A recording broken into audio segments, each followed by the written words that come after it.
Hey, what's up, y'all? It's poppin', it's D. About to react to this vid by YouTube Boxing. This is why Deji is the best boxer on YouTube. Skill breakdown. The best?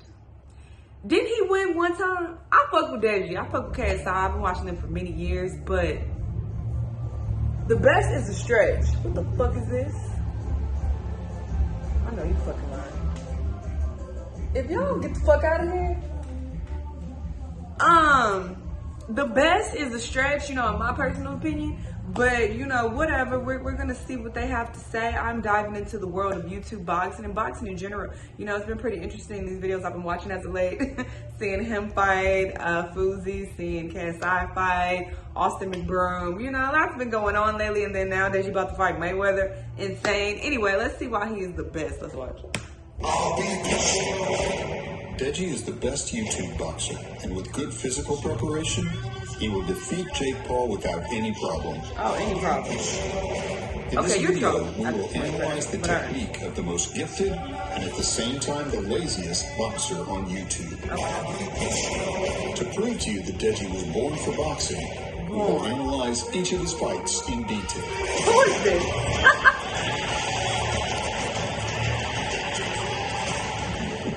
The first fight, against Jake Paul. From the first movement, it is noticeable that Deji understands boxing. Jake, standing in front of his opponent, hits two light jabs and stands still at the same time. Deji throws a jab and immediately displaces. These are the first seconds of the first fight in their life. They are worried and 100% are now working not based on developments in the hall, but simply on instincts. And Deji's instincts are like a real boxer.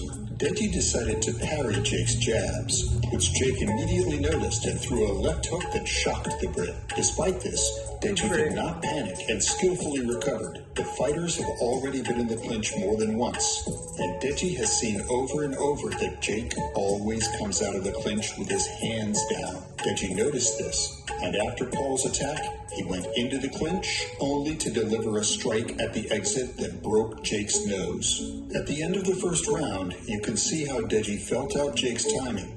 He perfectly timed strikes ahead of time, and with just jabs, he forced the opponent to retreat. The first minute of the second round is Deji's complete dominance, speed, power, timing, and sense of distance. He is better than his opponent in everything. But he made a major mistake that beginners make. Having tasted success, he forgot about his gas tank. Such intense attacks exhausted him. While Deji was taking a breath, Jake was recovering. Because of this, there were no interesting moments until the end of the round. For the next rounds, Paul frankly went out to score points, and Deji sought a second win that he did not find. Because of that, Jake Paul won. But the fact is that technically, the Briton was much better, even more so in terms of damage. He is Paul's only rival who bled him. You might say this is Jake's first fight, but it's also Deji's first fight. And knowing that he barely trained is doubly impressive. Given that the world champions could not inflict so many attacks on Jake, we can confidently say that Deji lost his cardio in this fight. A second fight, against Vinny Hacker. Deji went to the second fight with thoughts of knocking. Oh my God, he fought this TikTok nigga. After the fight with Paul, he became confident in his strength, timing, and speed. Is that the His same new weapon man? is a direct or overhead pendulum exit. This surprise attack works well not only for amateurs, but also for professionals. One of the best bare-knuckle fighters just knocks out all his rivals. Deji continues to attack over and over again after diving, but as soon as he notices that, the opponent himself begins to dive in response to Deji's dives. He tricks into a dive, then throws uppercuts, so it turns out that the opponent dives right into Deji's punch. Until the very end of the round, it is pure domination. Again, an indicator that when he is fresh, the Briton is in all respects better than his opponent. However, unfortunately for Deji, the second round began, and with every second, he showed himself worse. But what's surprising is a clean, powerful hook to the jaw that didn't drop him. However, due to fatigue, he began to lower his arms more and more often. and instead of straight with a resurfacing, now just straight. Because of this, Vinny was able to block them with a simple block. Unfortunately, as we have seen the man struggle with his cardio and desire to continue, Deji, having missed absolutely nothing in the third round, decides to kneel. Winnie's attack at the end of the round did not carry a serious threat. Almost all the punches to the block. The referee stopped the fight as he understood that Deji was looking for a way out of the fight. Even though his physical preparation has become worse, it is noticeable that technically he has become better. And he equipped himself with good body work and a powerful dive with an attack. The third fight, against Alex Wasabi. Often, when fighters lose due to fatigue, they go into the next fight with the fear of being tired. One of the most striking examples of this in a fight was Francis Ngannou against Derek Lewis in the UFC. In the fight before that, Francis dominated in the title fight in the first round, but then got tired. Because of that, in the next battle, in the literal sense, he did nothing at all. Fear of fatigue also overtook Deji. He went to the fight with Wasabi with the thought, if I don't get tired, I will win, albeit on points. Even though in the first round Deji almost did not attack, he showed strong progress in the defense. In the second fight, he used the dive to attack. Then in the third fight, he flailed the opponent so that it seemed Alex would fly out of the ring. In some ways, his work is reminiscent of James Toney, who masterfully worked with the body and owned a very good head movement. Until the end of the fight, Deji did not attack at all and only dodged. It must be admitted that he did it very technically. He read the opponent and did not allow himself to be beaten, even despite the defeat. He showed strong progress in defense. Not a single YouTube boxer has a defense like Deji. It was at this moment that the British coaching staff realized that they had a natural counterstrike on their hands. He can't fly at his opponents because he will get tired, but just dodging won't work either. True, he does not receive damage, but he does not attack to win points. Therefore, Deji must use his defense to attack, which he showed in his next fight. Fourth fight against Fuzi. By the way, if you are a fighter or a YouTube boxer, write to us if you want us to analyze your technique or the technique of your opponent. This is the first professional fight for both fighters, which means the gloves will be lighter and the rounds will be a minute longer. So this could be an additional problem for Deji's cardio, given that his opponent looks like a CrossFit world champion. From the first second, we see the incredible progress. Deji throws a decoy on the left hook, after which he tightens the opponent's hand and delivers an accurate straight.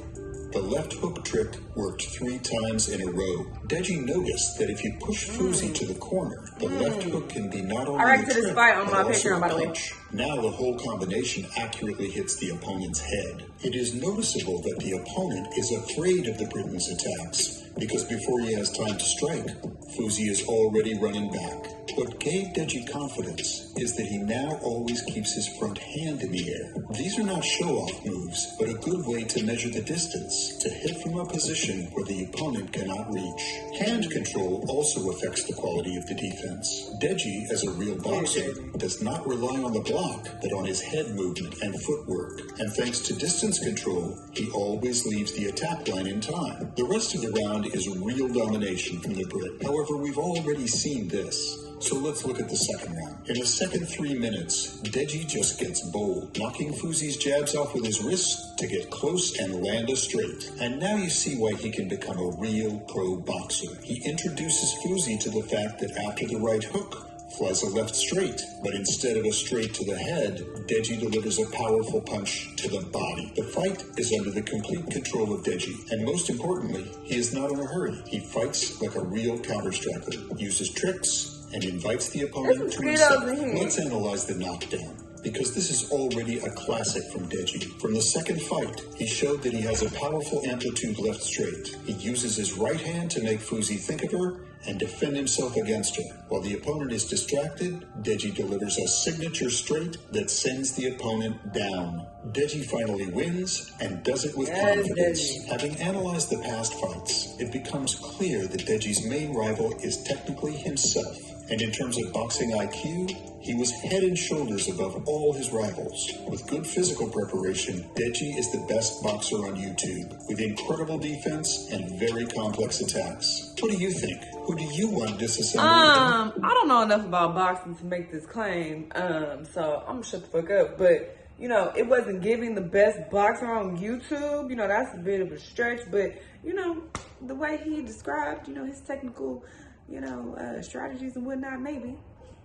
I don't fucking know. But I know he beat Lucy and he did a really good job. And I'm really happy for him. But I am not seeing him beating Mayweather easily. Like, I feel like that's a bit much, brother. I don't know about that. But it was interesting to see, you know, how he lost the fights in the past. He gassed out. So it wasn't like he was just trash and they was whooping his ass and, you know, he didn't know what the fuck he was doing. It just seems like he didn't have his technique down packed, but it seems like he's gotten it together. So I feel like he can be a force to be reckoned with, but, you know, I don't know if he's just the best of the best and he's just this golden child of boxing YouTube. It just seems like a bit much, but sure. We're going to see what happens with the Mayweather and Deji fight. I'll be reacting to that on my Patreon for sure. Can't wait. Anyway, y'all let me know what y'all thought. Let me know what other videos you want to watch, and I'll see y'all in the next one.